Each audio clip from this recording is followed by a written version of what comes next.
bienvenue dans Point de Vue. N'hésitez pas, posez vos questions, réagissez, faites-nous part de vos commentaires via Twitter, #Figaro Live, #Point de Vue.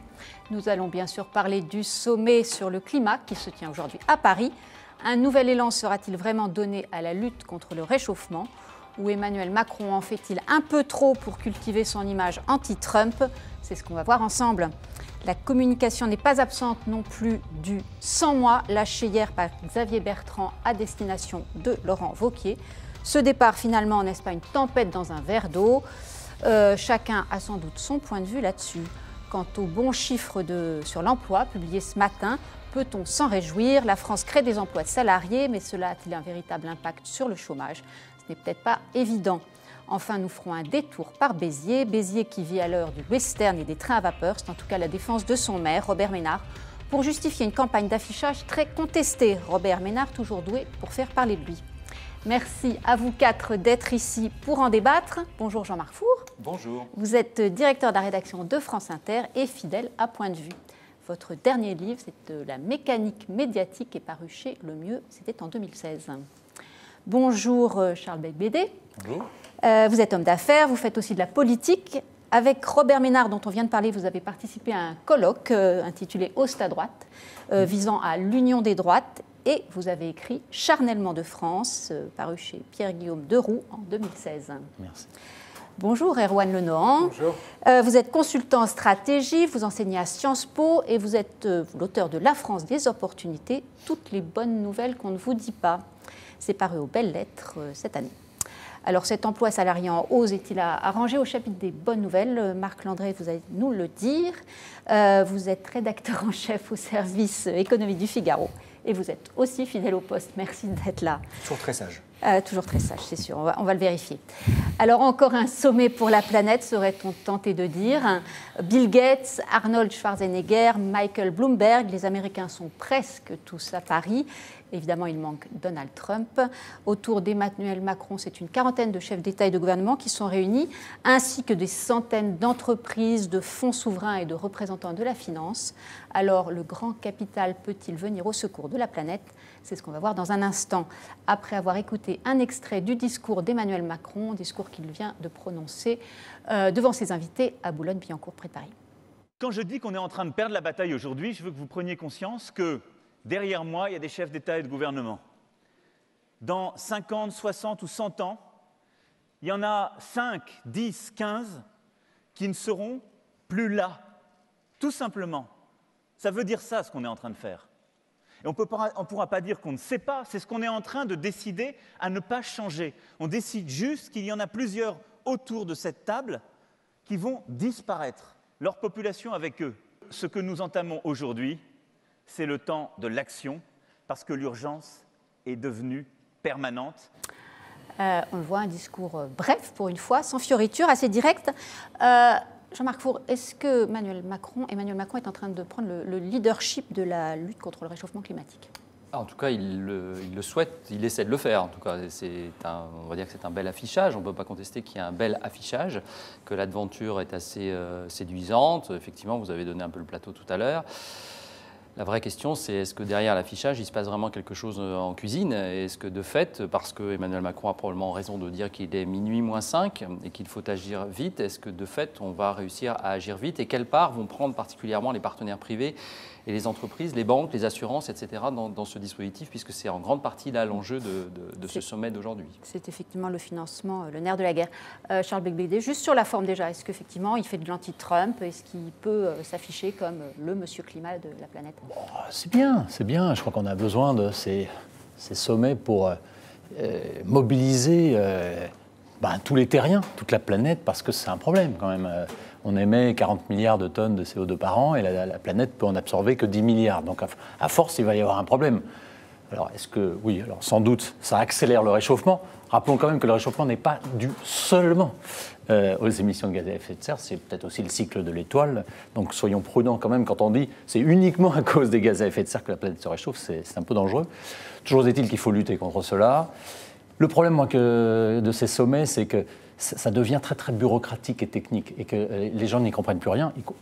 les particuliers et même les entreprises. Hein, et donc là, je pense qu'il faudrait à un moment qu'on imagine des solutions plus simples qui responsabilisent chaque terrien.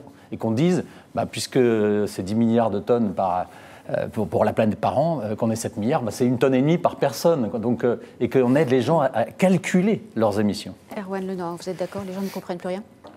Oui, je ne sais pas si les gens n'y comprennent plus rien. En tout cas, je ne suis pas convaincu que ça intéresse en réalité tant que ça les opinions publiques, ce sommet. Pour autant, ça n'enlève rien au fait que c'est un événement politique important, qu'Emmanuel Macron a su prendre le lead au niveau international. Alors toutefois, moi j'ai regardé la presse internationale avant de venir, la presse anglo-saxonne, il n'y a pas une ligne sur le sommet. Donc je ne sais pas si c'est que ça ne les intéresse pas ou c'est parce qu'en France on en fait plus que dans les autres pays parce que ça se passe chez nous. En tout cas, Emmanuel Macron a pris une position qui est politiquement très forte. On l'a entendu, il a eu des expressions qui sont très fortes. Je lisais, il a donné aujourd'hui une interview au Monde cet après-midi, une très longue interview. Il y avait plein de propos très intéressants. Effectivement, on ne voit pas encore comment ça se traduit.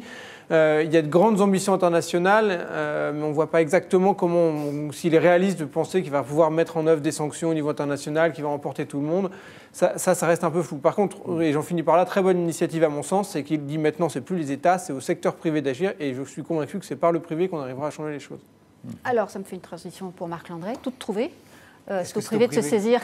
Oui, enfin, il n'a pas attendu Emmanuel Macron ou la COP 21, 22, 23, que sais-je, et 44 même, pour prenez EDF qui a décidé, qui a annoncé hier un grand plan de développement dans les énergies solaires. Je veux dire, s'il n'a pas attendu la COP 22, 23 pour le faire. On prend Engie qui, depuis 2 ans, a décidé de se débarrasser de 80% de son core business traditionnel qui était trop carboné pour aller vers l'énergie du futur pour le faire. Moi, ce que je trouve, pour rebondir sur l'interrogation, est-ce qu'on y comprend quelque chose? Est-ce que ça intéresse les gens? Parce que c'est quand même ça la base de la base. C'est les gens qui polluent, entre guillemets, et que ça doit intéresser. On a eu la COP 21 il y a 2 ans, la COP 22 l'année dernière, la COP 23 cette année à Francfort. Maintenant, on a le Summit à Paris. Je veux dire, franchement, les gens sont complètement paumés. Et je rajouterai une chose. Entre la grève aujourd'hui du RER A et B, les embouteillages montent en Paris. Franchement, les gens, là, ils en ont jusque-là des questions sur le climat qui n'ont pas de lien avec leur quotidien, surtout en matière de transport. Et plus les transports en commun fonctionnent, et moins on pollue. Si je peux ajouter quelque chose sur cette initiative d'EDF rapidement, c'est bien de passer de 7 000 mégawatts à 30 000 mégawatts de solaire d'ici 20 ans.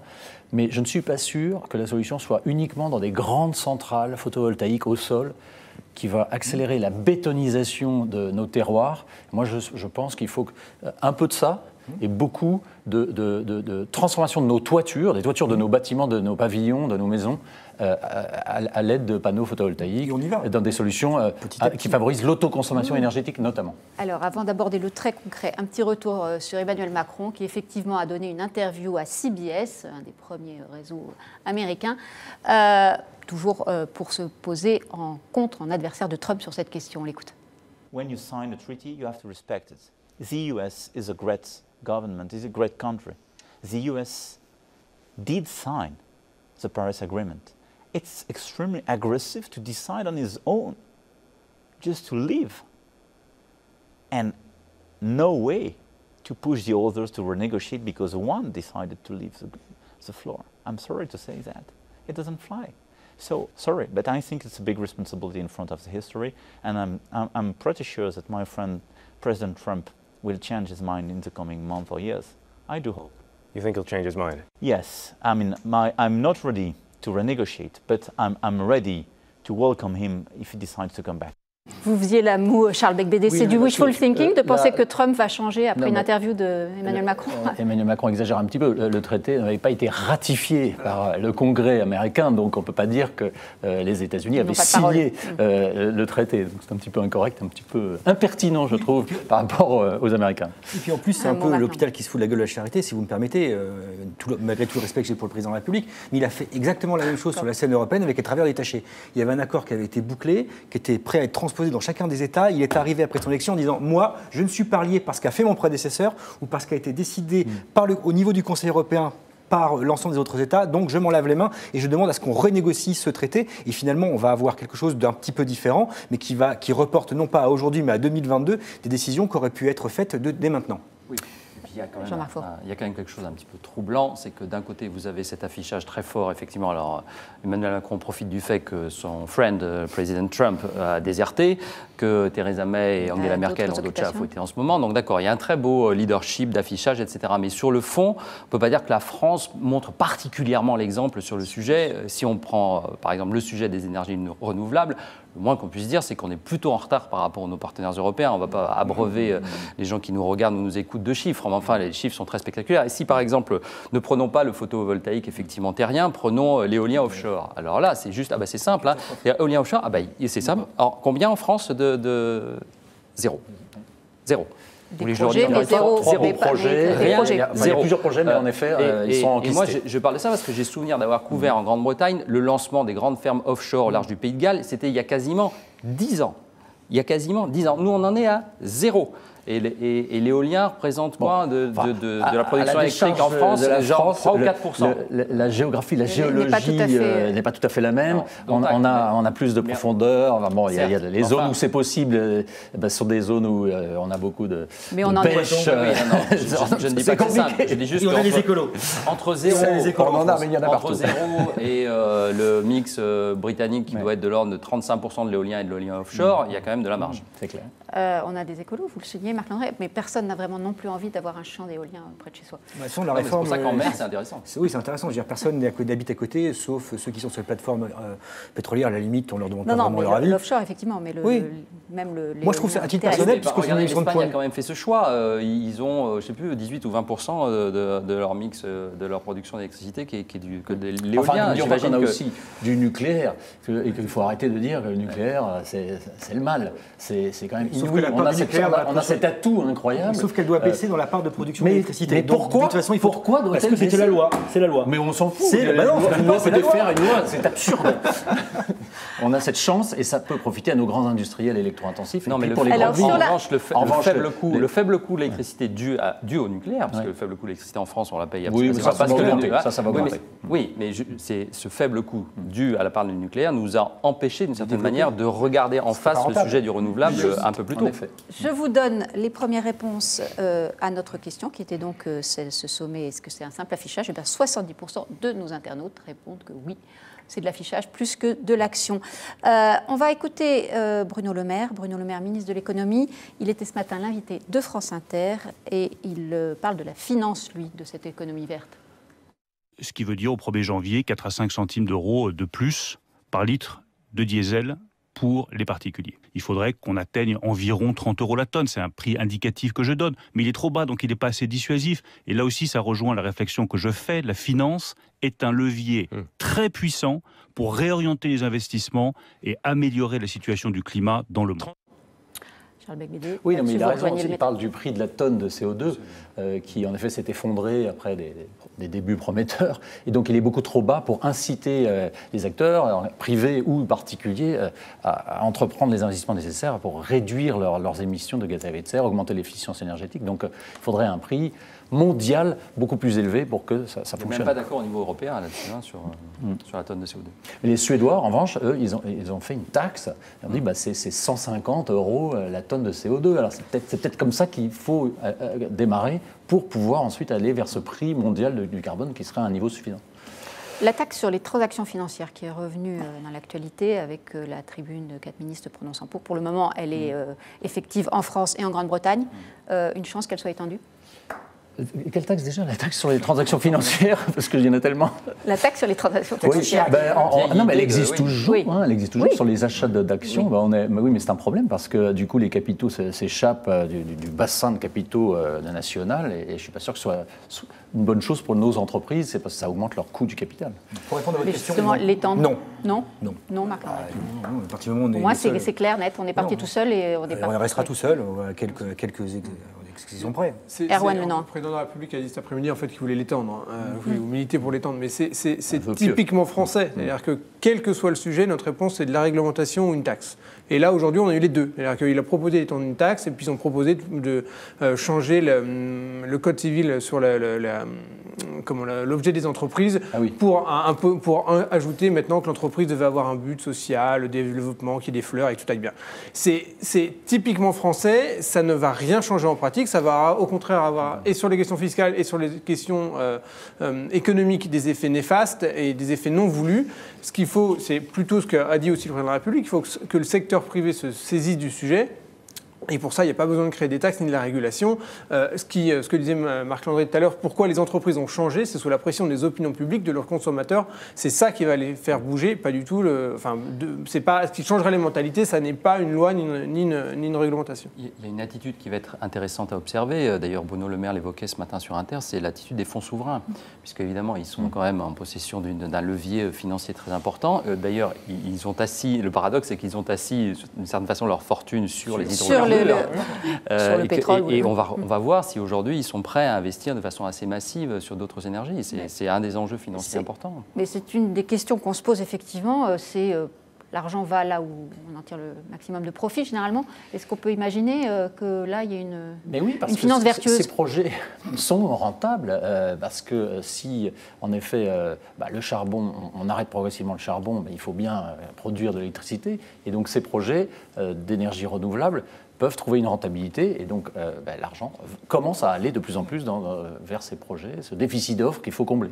Et c'est aussi parce que les nouvelles technologies permettront demain de stocker plus facilement l'énergie qui aura été produite et donc ça va en baisser le coût de production et donc le ramener à peu près au niveau de celui de production, peut-être pas forcément nucléaire, mais en tout cas s'y approcher, pour faire en sorte que le retour sur investissement, qui est important à la base, sur l'investissement du moins, sera beaucoup plus simple et simplifié à demain. Donc les nouvelles technologies, le temps qui passe, l'opinion publique et en même temps le retour sur investissement qui est quand même beaucoup plus rapide, fait qu'on va vers un développement de ces énergies vertes, et tant mieux. Avec un renchérissement aussi de l'énergie nucléaire dans le même temps, parce qu'il faut prévoir le recyclage, la transformation, donc un rééquilibrage entre les grands carénages des centrales, sans pour autant les arrêter. Alors, c'est une actualité qui est attendue demain, c'est celle du rapport sur Notre-Dame-des-Landes, l'aéroport. Je voudrais vous poser une question à tous les quatre, rapide, et la réponse aussi, s'il vous plaît. Vous êtes pour ou contre l'aéroport de Notre-Dame-des-Landes ? Je pense que la seule solution pour s'en sortir, c'est une troisième voie. Voilà, je pense que l'affaire est devenue symboliquement complètement ingérable si on tranche d'un côté ou de l'autre. Voilà. Moi, ça serait mon sentiment. Et troisième voie, moi, je pense qu'il est mort, cet aéroport. On y prépare les esprits à cette... Je pense qu'après, peut-être que la solution est plus dans le ferroviaire aussi, pour permettre aux habitants du Grand Ouest d'aller vers les grands hubs aériens internationaux. C'est comme ça. Marc Landré, prononcez-vous. Je pense personnel. N'engagez pas le Figaro. Non, jamais. Non, je pense qu'il faut le faire, cet aéroport, parce qu'il y a des besoins, et aussi parce que de toute façon, si on ne le fait pas, la ZAD qui existe là se déplacera ailleurs. Donc en vérité, c'est reculer pour mieux sauter, parce que les zadistes iront sur un autre projet d'infrastructure qu'ils contesteront pour des questions écologiques, économiques, ou parce qu'ils veulent construire une société, la société de demain, dont ils rêvaient déjà dans les années 70 avec la production de chèvres. Et donc ils iront ailleurs. Ça ira sur le Lyon-Turin. Donc même si on annule la construction de cet aéroport... en fonction en se disant... non, mais par contre, et surtout, ce qui est très intéressant, c'est de se rendre compte de ce qui se passe. Ils attendent la guerre là-bas. C'est-à-dire qu'on peut parler de guerre, quel que soit le résultat, parce que si jamais l'aéroport n'est pas construit, ils voudront construire une société alternative. D'ailleurs, ils ont changé le nom, c'est plus zone à défendre, c'est zone autonome à bâtir ou un truc comme ça. Enfin, il y a ZAB alors. Dans les deux cas, il faudra évacuer et ça ne va pas être une mince affaire. Parce qu'on estime qu'il faut, pour bien le faire, il faudrait près de la moitié des effectifs de gendarmerie de France pour le faire correctement. Alors, on a un troisième voie pour... De toute façon, ça ne va pas se faire. Erwan Lenan, il faut trancher là. Moi, je connais pas assez le sujet pour me prononcer.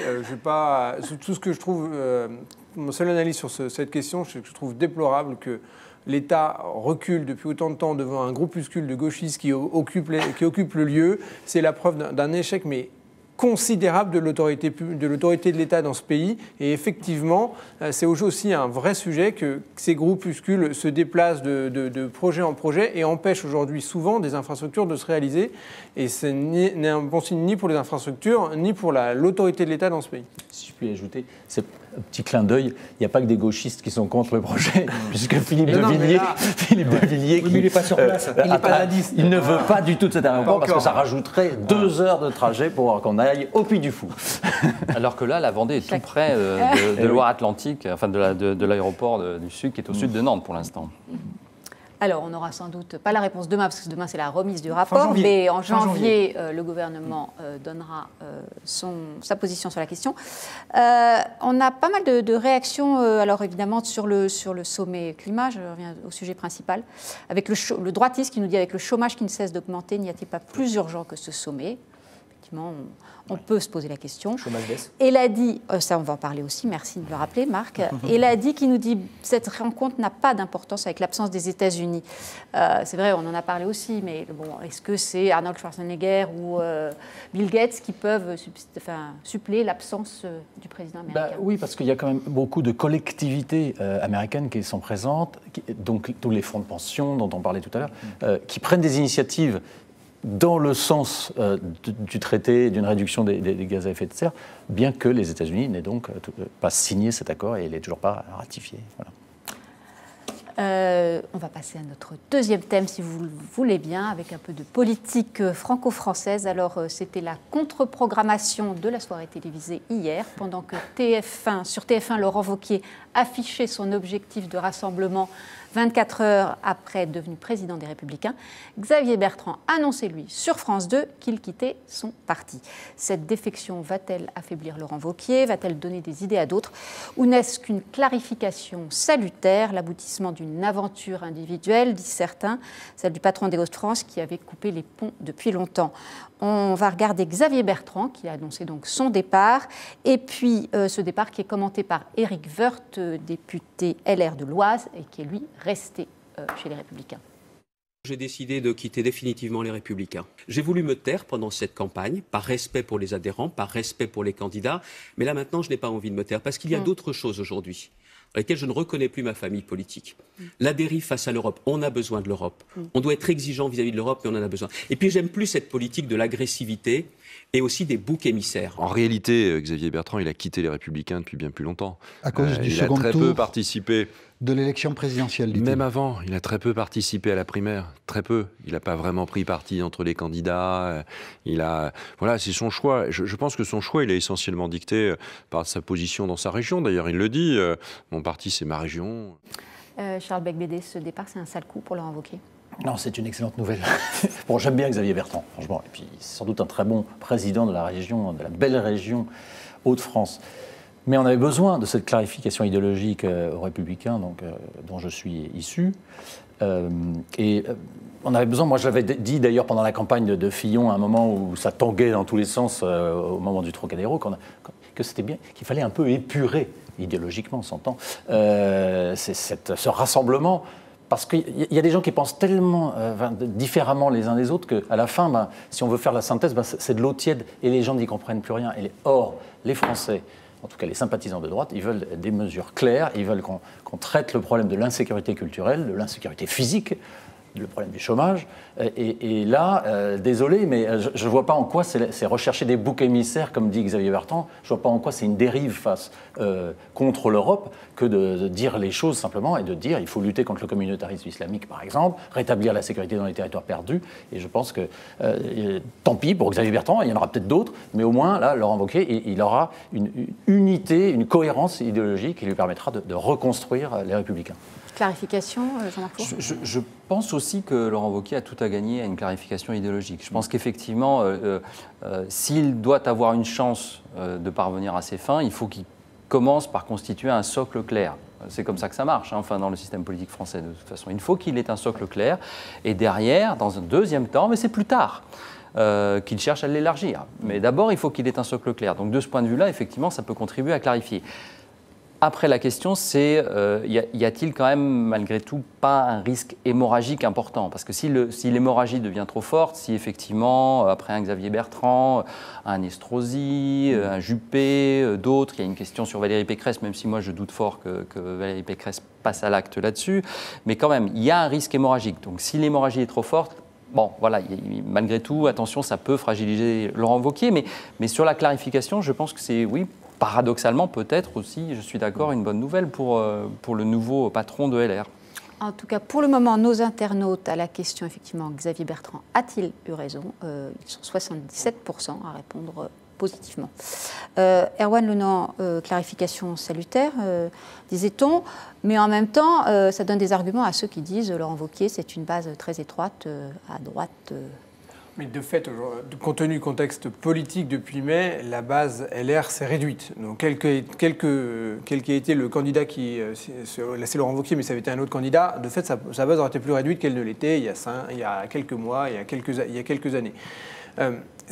Le départ de Xavier Bertrand, c'est probable. Je pense qu'il y a des questions qui sont effectivement personnelles. Son électorat, son assise électorale, et c'est pas du tout une critique, mais son assise électorale n'est pas la même, ne correspond pas à l'électorat LR de manière parfaite, c'est le moins qu'on puisse dire. Mais il y a aussi, je pense, des questions idéologiques, comme on le disait. Est-ce que c'est une clarification? Je suis un peu plus réservé, parce que j'ai du mal à voir aujourd'hui quelle est la ligne idéologique claire des Républicains, quelle est celle de Laurent Wauquiez qui a des positions qui sont effectivement plutôt dures sur un certain nombre de sujets, mais qui est en même temps allié avec des gens qui sont très libéraux. Et comment est-ce qu'ils vont pouvoir concilier ça? Et Xavier Bertrand lui-même quitte les LR pas en disant qu'ils ne sont pas assez libéraux, mais plutôt qu'ils ne sont pas assez sociaux, alors que Laurent Wauquiez venait lui-même à un mouvement qui, si je ne me trompe pas, s'appelle la droite sociale. Donc, clarification, oui, et en même temps, enfin, en tout cas, ça fait une épuration, vous disiez, du parti, ça fait un certain tri, mais je ne suis pas sûr que la ligne politique soit beaucoup plus claire aujourd'hui qu'elle ne l'était hier. Alors, en tout cas, les réactions sont plutôt dans le sens Xavier Bertrand n'avait plus grand-chose à faire chez les Républicains. C'est l'avis de Christophe qui nous dit son avenir reste sur sa région. LR peut très bien s'en passer. James, lui, estime que Xavier Bertrand est un profiteur. Et le droitiste qui nous revient en disant qu'il veut rentrer, Xavier Bertrand, au gouvernement et qu'il se rapproche du centre droit. C'est votre avis, Marc Landré? Il veut rentrer au gouvernement, Xavier Bertrand? Non, je pense qu'il fait un calcul politique depuis son élection en 2015 à la tête de la région Hauts-de-France avec les voix de la gauche, puisqu'il avait un candidat Front National face à lui. Moi, je lui ai parlé le soir du premier tour de des régionales. Il a pris un énorme coup sur la tête en ayant 25% des voix face à Marine Le Pen qui en avait 44. Il ne pensait pas faire aussi peu. Et franchement, il a eu une comme révélation. C'est un peu comme si la Vierge Marie lui était apparue ce soir-là. Il s'est rendu compte que son avenir, son salut passerait par sa région et pas par les partis politiques et encore moins par Paris. Il fait exactement le même calcul aujourd'hui au niveau de la région que ce que Laurent Wauquiez a fait il y a 2 ans. En se recentrant sur sa région et en envoyant balader les énarques, les caciques, Paris, en jouant Paris sur la province. Et Xavier Bertrand fait le pari par rapport à 2022, parce qu'il ne faut pas se leurrer, c'est un secret de polichinelle. Depuis 2 ans, Xavier Bertrand se prépare à la présidentielle, non pas de 2017, dont il avait compris qu'il n'avait absolument aucune chance, tant par la primaire qu'en dehors de la primaire, de la droite. Donc il prépare 2022. Et il sait que son salut passera par ses résultats au niveau de la région Hauts-de-France et pas à travers des combinaisons de partis au niveau de Paris. Alors, vous parliez tout à l'heure de Valérie Pécresse, mais peut-être aussi Christian Estrosi, effectivement, des barons locaux comme ça, on va les voir exister dans leur région. Ils vont probablement exister dans leur région comme Xavier Bertrand, mais parce qu'en réalité, j'ai l'impression que ce que vit le LR aujourd'hui, c'est ce qu'a vécu le PS il y a un certain nombre d'années, c'est qu'ils ont une tête nationale qui fonctionne assez mal et des élus qui se rabattent sur leur collectivité locale. Donc c'est comme ça qu'on a vu, par exemple, c'est ce qu'a fait, ça a été la stratégie de Collomb à Lyon et d'un certain nombre d'autres grands élus socialistes qui se sont dit, oula, au niveau national, c'est tellement n'importe quoi, restons au niveau local. C'est ce qui se décide un peu. La question aussi qui se pose avec le départ de Xavier Bertrand et peut-être d'autres demain, mais ça on ne sait pas encore, c'est qu'il y ait des droites qui sont différentes, tout le monde l'admet. C'est une nouvelle pour personne. C'est savoir à quel point elles sont irréconciliables, comme disait Manuel Valls pour la gauche, parce que si le centre droit est irréconciliable avec la droite, ni l'un ni l'autre n'a de chance de l'emporter demain, sauf à s'allier avec d'autres partis, ce qui n'est pas dans leurs options aujourd'hui. On en revient au RPR.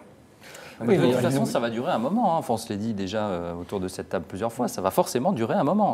Parce que l'espace de centre droit est quand même très occupé par Emmanuel Macron. Donc, il plaît une grande partie de cet électorat-là, non sans raison, parce qu'il prend des mesures qui vont dans ce sens-là. Donc ça va de toute façon mettre du temps, parce qu'il va d'abord falloir voir jusqu'à quel point la politique d'Emmanuel Macron réussit ou échoue. Et puisque Emmanuel Macron occupe une partie de cet espace et il ne va pas le lâcher, et qu'il prépare déjà évidemment son deuxième quinquennat, la solution, elle est à droite. C'est-à-dire que, c'est le seul espace disponible. L'objectif de Laurent Wauquiez est de siphonner le Front National. Donc ces 11 millions d'électeurs qui se sont portés sur Marine Le Pen, il veut les faire revenir aux Républicains. Et là, s'il réussit, il peut incarner une opposition crédible et qui peut l'emporter en 2022. Donc c'est ça ce qui est en train de se passer. Et donc cette clarification idéologique, elle est hautement souhaitable parce que jamais les électeurs qui sont actuellement sur les candidats du Front National reviendront tant qu'il n'y aura pas eu cette clarification. Donc elle s'opère sous nos yeux, c'est très bien. Mais en déplaisant une part des acteurs économiques, en étant justement sur un terrain très à droite, et alors que l'espace au centre est occupé par Macron. Oui, mais à la limite, ils sont fous, Laurent Wauquiez. Je veux dire, c'est pas son... Il fait un calcul mathématique assez simple. Il a vu que François Fillon, avec toutes les casseroles qu'il a traînées pendant la présidentielle, a réussi à faire 20% au premier tour de la présidentielle. Donc il se dit, moi, en faisant mieux et en n'ayant pas les mêmes casseroles, de toute façon, je suis assuré de faire au minimum 20%, parce que c'est le socle idéologique de la droite dure. Il dit, maintenant, si j'arrive à prendre 5 points au FN, et vu l'état de décomposition du FN et de Marine Le Pen, c'est pas très compliqué de passer de 20 à 25, et je me qualifie pour le deuxième tour. Voilà. Donc c'est ce calcul-là qui dit, il veut faire des 4 prochaines années le rendez-vous du tête-à-tête avec le président de la République. Et donc il se dit, c'est moi qui aujourd'hui vais incarner cette force alternative par rapport au président de la République, et je n'ai pas besoin d'aller sur le centre, il faut effectivement, comme vous le disiez Charles, aller vers la droite. Erwan Lenormand, je voudrais juste un mot sur Laurent Wauquiez, les portraits qui sont faits de lui, tout ça, il y a une forme diabolisation, le mot peut-être un peu dur, mais c'est jamais ou rarement très positif comme image. C'est un traitement qui lui est réservé. Non, ça je crois pas. J'ai l'impression, j'ai le vague souvenir que lorsque Nicolas Sarkozy a émergé, il y avait peu de portraits positifs. Souvenez-vous, la dernière campagne, François Fillon avait peu de portraits positifs également. Après, les échos qui reviennent, y compris des gens de son parti, mais on sait que c'est pas là généralement pas dans son parti qu'on a des amis, sont très critiques vis-à-vis de Laurent Wauquiez. Moi, je le connais pas, je sais pas si c'est vrai, je sais pas ce qu'il en est, mais effectivement, il a pas une image très positive, je crois que les sondages le montrent, et comme le disait, j'entendais un sondeur récemment dire, très basse. Voilà, dire poliment qu'il avait une marge de progression très forte. Mais pour autant, moi je suis tout à fait d'accord avec ce qui a été dit sur la stratégie, en disant, voilà, j'ai 20%, où est-ce que j'ai cherché des points. Il me semble quand même qu'il y a un manque dans cette stratégie, c'est que on ne gagne pas des parts de marché, parce que c'est le sujet, sans avoir une offre. Et aujourd'hui, l'offre, elle n'est pas là. Et le problème de la droite, c'est de reconstituer cette offre, quelle qu'elle soit. Pour l'instant, il fallait qu'il soit élu. Il est élu, maintenant, il va faire l'offre. C'est vrai qu'on ne peut pas se contenter de dire tout le temps la droite est de retour. À un moment, il va falloir donner une vision et être concret. Qu'est-ce qu'on propose? Mais donc, tout cela renvoie à une question, et pour répondre aussi à la vôtre, c'est qui est Laurent Wauquiez? En fait, c'est un peu ça aussi la question que l'on se pose. Parce que la critique qui lui est faite souvent, c'est un aspect girouette, on va dire. Un coup, je vais dans ce sens, un coup, je vais dans l'autre, j'ai changé d'avis. On a le droit de changer d'avis, avec les imbéciles qui ne changent pas d'avis. Mais il y a une question sur qui est-il réellement? C'est-à-dire, au fond de lui, que pense-t-il d'un certain nombre de sujets? Et là, on n'a pas de certitude au jour où nous parlons. Ça va peut-être venir, mais on n'a pas de... Je pense que la critique, elle est plutôt de cette nature. La critique, par exemple, de changer d'avis et d'évoluer a été faite à Jacques Chirac, mais pas dans les mêmes termes, me semble-t-il. Prenez deux choses pour répondre à votre question. Un, tous les portraits de tout temps de Laurent Wauquiez ont toujours été négatifs. Moi, je me rappelle des premiers portraits qui ont été faits de lui quand il était ministre. Il n'y avait pas une personne dans des portraits. Je me rappelle d'un portrait du Point où il y avait des choses gentilles qui avaient été dites sur lui. Et je lui avais dit à l'époque, faites attention, monsieur le ministre, parce que dès maintenant, si vous voulez avoir un avenir politique, il va quand même que vous mettiez des gens de votre côté, parce qu'il n'y a que des gens qui crachent sur vous. Et à votre âge, c'est pas bon signe. Deuxièmement, rappelez-vous de Chirac. Dans les années 80, qu'est-ce qu'on disait de lui? Facho Chirac. Ça ne l'a pas empêché d'être élu président de la République. Et franchement, lui, il en a tué. Il en a tué les opposants. Oui, mais il a été élu. Oui. Et il n'a pas été élu avec la ligne RPR, si je peux me permettre. Il a été élu avec une ligne qui est beaucoup plus large. On ne va pas refaire l'histoire. Je rappelle vos réponses à notre question donc, sur Xavier Bertrand a-t-il eu raison de quitter les Républicains? Eh bien, vous êtes 70% à estimer que oui. Alors, la France crée des emplois, ça c'est une bonne nouvelle. Pour le 12e trimestre consécutif, même si on note un léger ralentissement ces 3 derniers mois, Le pays atteint quand même un record avec 25 millions d'emplois salariés. Et la structure de ces emplois salariés, elle reste quand même fragile, avec beaucoup d'intérim, beaucoup de temps partiel et beaucoup de postes dans les services. Alors, Charles Becbédé, faut-il voir le verre à moitié plein ou à moitié vide? Non, mais à moitié plein, toujours. Moi, je suis un entrepreneur, donc un grand optimiste, toujours plein finalement. d'espoir. C'est bien, mais il faut aller plus loin dans les réformes. Là, ce qu'a fait le gouvernement d'Édouard Philippe, sous l'égide d'Emmanuel Macron, c'est... C'est le fruit d'Édouard Philippe ou c'est le fruit du gouvernement précédent? Là, il y a un petit choc de confiance lié aux réformes courageuses et les ordonnances Macron sur le travail, ce qui dérigidifie le marché du travail, qui était un des grands problèmes français. Le problème, c'est qu'il faut... Et puis, il y a une image améliorée de la France à l'international, c'est très net, avec des investissements qui repartent. Si, parce que vous savez, parce que les entrepreneurs, ils sont toujours à hésiter. Et là, ils disent, tiens, justement, le verre, il est plutôt à moitié plein, donc tiens, je vais embaucher plutôt que je vais débaucher. Et donc, il y a un début de signes encourageants, mais le problème, c'est les prélèvements obligatoires. Donc, et c'est sur dépenses publiques, c'est sur prélèvements obligatoires dont on crève. On a dépassé le Danemark, là, ça y est, on est à 47,8%. On est recordman d'Europe, voire quasiment du monde développé en termes de prélèvements obligatoires. Et là, il n'y a pas grand-chose, parce que Emmanuel Macron, c'est 1300 fonctionnaires de moins sur 2018. C'est ridicule. Donc, alors on est à 6,5 millions d'agents de la fonction publique. Et donc, clairement, on sait qu'il y a des gaspillages. Il faut tailler et faire des économies. Et ce qui permettra de baisser les prélèvements obligatoires. Et puis, je reprends une formule de Nathalie Kosciusko-Morizet qui disait il faut que les dépenses prennent l'escalier et que les impôts prennent l'ascenseur vers le bas, parce que ça relance aussi l'économie et ça crée des richesses et ça fait baisser le chômage plus rapidement, qui ensuite génère des recettes fiscales qui permettent de réduire les déficits. Et le problème, c'est que Merkel a complètement anesthésié Macron dès son élection en disant surtout, pas question que tu fasses quoi que ce soit sur les prélèvements obligatoires, tu dois tenir tes 3%, et du coup on est bloqué, et c'est ce qui arrange bien d'ailleurs les entreprises allemandes, parce que si les entreprises françaises retrouvaient des marges de manœuvre, elles ne seraient peut-être pas en si bonne position pour les grands marchés internationaux. Donc n'oublions pas cet aspect aussi. Marc-André, après cette brillante démonstration de Charles Becbédé. Bonne nouvelle ou bonne nouvelle. Pour une fois, on ne va pas s'enorgueillir. Enfin, franchement, on est au-delà des chiffres. Il y a un chiffre qu'il faut retenir, un seul. En tendance annuelle, on crée 260 000 emplois par an, là, sur ces chiffres-là. C'est un niveau qu'on n'a pas connu depuis le début des années 2000. Tant mieux. Et ce n'est pas grâce à Emmanuel Macron, en tout cas pas encore. Peut-être que si ça continue, les réformes sur le code du travail, là, pour le coup, je veux dire, rendons à César ce qui lui est dû. C'est François Hollande, c'est le CICE, c'est le pacte de responsabilité. C'est la baisse du coût du travail qui a fait qu'aujourd'hui, les gens, il y a des recrutements. C'est pas encore Emmanuel Macron. Mais ça viendra. C'est difficile de savoir. Alors, à rendre à César et à François Hollande ou... Non, mais je suis d'accord avec Marc-André. Oui, c'est juste, d'ailleurs, c'est même pas un commentaire politique, c'est juste le chiffre chronologique. Le dernier trimestre, qui d'ailleurs est moins bon que le précédent, mais le bilan annuel, parce que c'est effectivement intéressant de regarder le trend. Gloire à Muriel Pénicaud d'avoir décidé d'arrêter de regarder les chiffres mensuels du chômage, parce que vraiment, ça n'a aucun intérêt. Donc, regardons-les sur le trend, ça, je suis d'accord, et sur le trend, donc ça remonte forcément à l'année précédente, donc on ne peut pas porter crédit à Emmanuel Macron et aux ordonnances travail sur ce sujet-là. Ce qui ne veut pas dire qu'il ne va pas y avoir d'impact des ordonnances travail, on va le voir lors des prochains mois, on pourra juger à ce moment-là. Bon, après, il ne s'agit pas uniquement de créer, il s'agit probablement aussi soit de créer davantage, soit de moins détruire, parce que le problème du chômage, c'est la balance entre ce qu'on crée et ce qu'on détruit. Et là, on voit bien qu'on a encore un sujet, donc il faut soit détruire moins, soit créer davantage.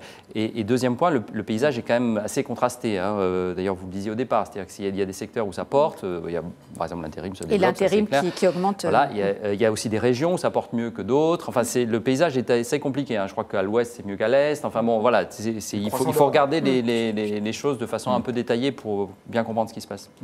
Je vous donne la parole dans une seconde, Erwan Lenormand, juste pour, avant vous dire que vous êtes 64% pour le moment à ne pas être rassurés par ces pourtant bons chiffres sur la création d'emplois. Donc vous êtes moins optimistes, vous, internautes, que nous ne le sommes, ou en tout cas que nos invités le sont autour de cette table. Jean-Marc Four le soulignait, Marc Landré et Erwan Lenormand, pardon, je vous avais dit que je vous donnais la parole, donc elle est à vous. Merci. Non mais moi je suis assez d'accord avec les internautes, c'est-à-dire pour concilier nos commentaires et leur vote, c'est que il faut se féliciter, et je crois que tout le monde autour de la table l'a fait, de ces bons résultats. Je pense également que c'est plus le fait des politiques menées par Manuel Valls, d'ailleurs plus que François Hollande, à la fin du quinquennat de François Hollande, par une tendance aussi européenne, qui n'est pas le seul fait de la France. Est-ce qu'il faut être rassuré, toutefois, est-ce qu'on peut être rassuré aujourd'hui de se dire que cette tendance positive des derniers mois annonce des lendemains qui chantent? Évidemment non, parce qu'on est encore loin des réformes structurelles, comme le disait M. Becbédé tout à l'heure. On n'y est pas du tout. La réforme du marché du travail, d'ailleurs le gouvernement l'a dit, elle devrait être prolongée, et rien n'a été fait sur les dépenses publiques. Ce sont là, et le cœur de la réforme, il est là, parce que tant que le système étatique et administratif français fonctionnera comme il fonctionne, on n'aura jamais une croissance forte. Et d'ailleurs, il me semble que c'est la Commission européenne qui vient de publier des statistiques montrant que la France avait un tiers de croissance de moins que les pays homologues sur les 5 à 10 dernières années. Donc on a des chaînes au pied qu'il faut lever progressivement. Et aujourd'hui, on est en train de l'élever, mais on en est encore loin. Mais ce qui est dommage, c'est qu'on ne donne pas notre plein potentiel. On pourrait être à 3% de croissance, peut-être même plus, si on avait des prélèvements obligatoires normaux dans la moyenne européenne et qu'on est prisonnier de ces surdépenses et de ces surprélèvements. Et on ne s'y attaque pas, et c'est un gros problème. A contrario, malgré ces prélèvements obligatoires, je vous l'accorde, trop élevés, mais qui financent quand même un certain nombre de services publics que n'ont pas à due concurrence les pays étrangers, il y a quand même un point positif dont on doit se satisfaire. Prenez l'industrie. C'est la première fois en 2016 qu'on a créé plus d'usines qu'on en a détruites en France. Première fois, depuis le début des années 2000. C'est plutôt un point positif. Parce qu'on était à 12% du PIB en industrie, c'est un effondrement total. Et deuxièmement, on parle de l'intérim, on dit que c'est précaire, etc. Mais si vous réintégrez les emplois intérimaires dans les secteurs qui les emploient, l'industrie, pour la première fois depuis les années 2000, a recréé de l'emploi en intégrant les emplois intérimaires fin 2016. Donc on voit qu'on a une tendance à l'amélioration. Ce n'est pas suffisant, je vous l'accorde, mais le trend est positif et il faut continuer dans ce sens-là. Trend positif. Vous parliez du croissant d'or. Je ne pense pas que Béziers en fasse partie. A priori, ce n'est pas une des régions les plus qui se porte le mieux économiquement. En tout cas, c'est là que Robert Ménard a fait une nouvelle fois parler de lui. Sur l'affiche censée faire campagne pour l'arrivée du TGV dans sa ville, on voit une femme ligotée sur des rails et un train à vapeur qui s'approche. Avec ce slogan, avec le TGV, elle aurait moins souffert. Campagne ignoble, dénonce les uns. Humour et référence au western, réplique le maire de Béziers, qui avait été élu en 2014 avec le soutien du Front National. La justice a été saisie et cette campagne n'est pas du goût de Marlène Schiappa, la secrétaire d'État chargée de l'égalité entre les femmes et les hommes. Marlène Schiappa, qui était l'invitée du talk du Figaro et interrogée par Yves Tréhard ce matin. On l'écoute. Moi, je trouve que c'est indigne. Là, on n'est pas dans de la création. Robert Ménard, c'est un élu de la République. Ça lui donne des obligations. Alors qu'on combat les violences envers les femmes, on ne peut pas comme ça faire la promotion, dire voilà une méthode pour tuer quelqu'un plus vite, alors qu'il y a des femmes qui ont déjà été tuées de cette manière ces dernières années. Alors moi, j'ai réagi en interpellant le préfet, puisque c'est le rôle du préfet, notamment de maintenir l'ordre et veiller aux troubles à l'ordre public. Le préfet a décidé d'en faire appel au procureur, de le saisir, et le procureur a décidé d'ordonner une enquête. Charles Becbédé, vous connaissez, je crois, Robert Ménard. Oui. Vous prenez sa défense ? Un tout petit peu. J'en ai marre qu'on s'offusque pour un oui, pour un non, qu'on s'indigne, qu'on se drape dans sa toge tel Jean Moulin. Il y a un moment, il a fait une connerie. C'est une erreur. Il ne savait pas qu'en plus il y avait eu un fait divers sordide où une femme avait été écrasé par un train, ligoté sur un truc horrible. Donc, il s'excuse.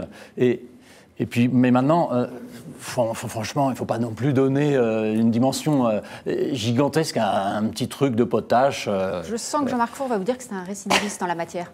Robert Ménard sur des affiches un peu provocantes. Admettons qu'il n'était pas au courant du fait divers, c'est très possible. C'est possible.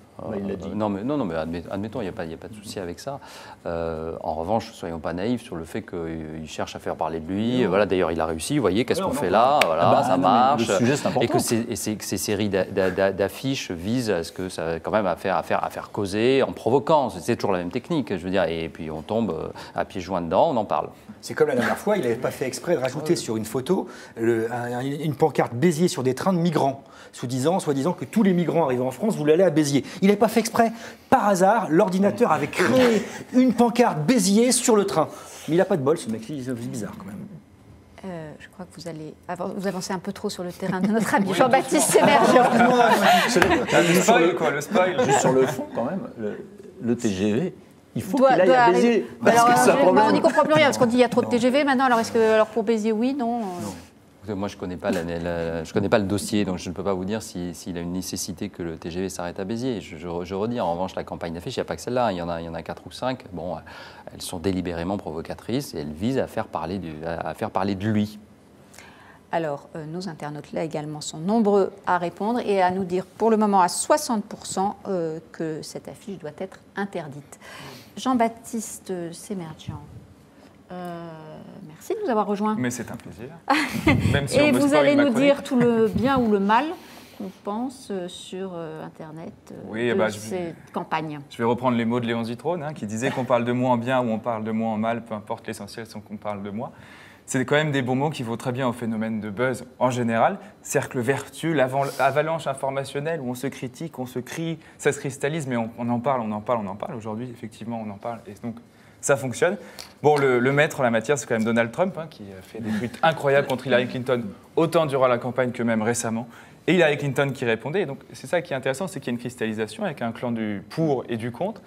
Et donc, les gens en parlent, ça fonctionne, et effectivement, il y a une sorte de buzz. Donc, c'était hier, à 9h14, Robert Ménard a tweeté sa nouvelle affiche. 1 heure plus tard, il y avait déjà des montages. J'espère qu'on va pouvoir aller voir les montages assez rigolos, parce que c'était le visage de Robert Ménard à la place du visage de la femme qui allait se faire écraser par cet horrible TGV. 1 heure plus tard encore, l'ancienne ministre Laurence Rossignol voit dans cette affiche un parallèle avec le fameux fait divers dont vous avez parlé tout à l'heure. Elle s'énerve, elle s'offusque. 1 heure plus tard encore, la secrétaire d'État à l'égalité femmes-hommes, Marlène Schiappa, critique une campagne. Pour elle, c'est odieux et annonce qu'elle va saisir le préfet. 1 heure plus tard encore, on continue, c'est vraiment un déroulé. Robert Ménard rebondit. Ah oui, tiens, je m'étonne. Il trouve bizarre les réactions outrées et paranoïaques. C'est ainsi qu'il réagit. Il rappelle qu'il a fait référence à un western. Bon, les références au western sont possible. Les internautes sont pas forcément connu. Mais pour moi, c'est une fausse innocence, parce qu'il faut bien savoir, il faut retourner sur le compte Twitter de Robert Ménard. Et si vous regardez son compte Twitter, effectivement, il a tweeté toutes les affiches, mais il a fait un tweet unique pour cette affiche-là, parce qu'on a quand même de grandes chances qui pensaient que les choses allaient s'offusquer et que la plupart des personnes allaient réagir de manière assez violente. Et ils sont nombreux à le critiquer. Quelques-uns y voient même un plan de com. Et que ça dit, même si on ne trouve pas ça drôle, on peut dire que la campagne de pub est réussie. Et on parle de Ménard, il a réussi son coup. À midi, il y avait Marlène Schiappa qui était au talk. On l'a interrogée sur ce sujet.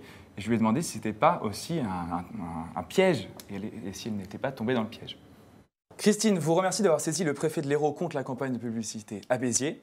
Mais Célina regrette que vous tombiez un peu dans le piège du buzz de Robert Ménard. Vous êtes tombé dedans? C'est lui faire de la publicité? Écoutez, c'est une vraie question. Je me suis posé la question, bien évidemment. On dit mauvaise pub, c'est toujours de la pub, effectivement. Du coup, on me parle de Robert Ménard, mais j'ai choisi de ne pas entrer dans les considérations de savoir ce que souhaitait ou pas Robert Ménard et de condamner très fermement cela, y compris en faisant appel, effectivement, au préfet qui lui-même a saisi le procureur. Et voilà, elle est donc tombée dans le piège, et nous aussi, on en parle. Donc l'essentiel, c'est qu'on parle de lui, c'est qu'on parle de Robert Ménard. Il a gagné. Il y a une sensibilité, au-delà de la polémique sur faut-il en parler ou pas, il y a une sensibilité exacerbée sur ces questions. C'est vrai qu'une affiche qui peut faire penser à ce que les femmes soient dévalorisées, dégradées, n'aurait sans doute pas autant fait parler dans un contexte autre que... Très probablement, c'est certain. Le contexte est aujourd'hui très sensible sur ces sujets des violences faites aux femmes. Bon, après, moi, je veux dire que je viens de la voir encore, j'ai vu ce matin, cette affiche, je la comprends toujours pas. Je vois pas en quoi c'est censé aider le TGV à venir. Je sais pas comment est-ce qu'on peut arriver à une idée pareille pour vendre le TGV, honnêtement. C'est quand même assez... C'est quand même assez énorme. C'est encore pire. Mais c'est un créatif sans doute très créatif. J'espère qu'il n'a pas payé pour ça quand même. Ça arrive. Ça arrive qu'on fasse des erreurs de com. Je sais pas. Mais moi, je trouve que tout ce qui s'ensuit est d'un pathétique. Est-ce que un ministre, tous ces parlementaires n'ont que ça à faire de commenter cette affiche, honnêtement, de mauvais goût et complètement idiote? Est-ce que la loi, est-ce qu'on doit faire intervenir le préfet pour interdire... Elle dit quelque chose sur la façon dont certains font de la politique. Oui, bien sûr, mais voilà, est-ce qu'on doit l'interdire pour autant? Moi, je pense qu'il fallait... L'économie n'est pas illégale. Il faut rejeter ça d'un revers de la main, et ceux qui jugeront sont les électeurs de Robert Ménard, en souhaitant qu'il le sorte pour toutes ces bêtises. Faites le parallèle. Je suis d'accord avec vous. Aujourd'hui, il y a des sujets auxquels on ne peut plus parler, dont on ne peut plus parler, des affiches qu'on ne peut plus montrer. Je veux dire, Bigard, il est au chômage. Jean-Marie Bigard. Je veux dire, avec ses blagues graveleuses sur les femmes, c'est fini. Lui, il est au chômage, il est à la retraite, c'est fini. Prenez Tex. Moi, à titre personnel, l'animateur de France 2. Je ne suis pas fan de Tex qui présente Les Amours. Il a été mis à pied parce qu'il a fait une mauvaise blague sur une femme avec des yeux au beurre noir. Bah, franchement, si on ne peut plus parler de rien maintenant, on se tait. Je me tais. Eh bien, c'est le mot de la fin, Marc Landré. Ça tombe bien que vous taisiez parce qu'on n'a plus de temps pour parler. Mais ne quittez pas Figaro Live, où Marie-Laetitia reçoit pour conversation Jean Jouzel, le climatologue, vice-président du GIEC. Et j'imagine que c'est pour parler du climat. Merci et à demain pour un nouveau point de vue présenté par Guillaume Roquette.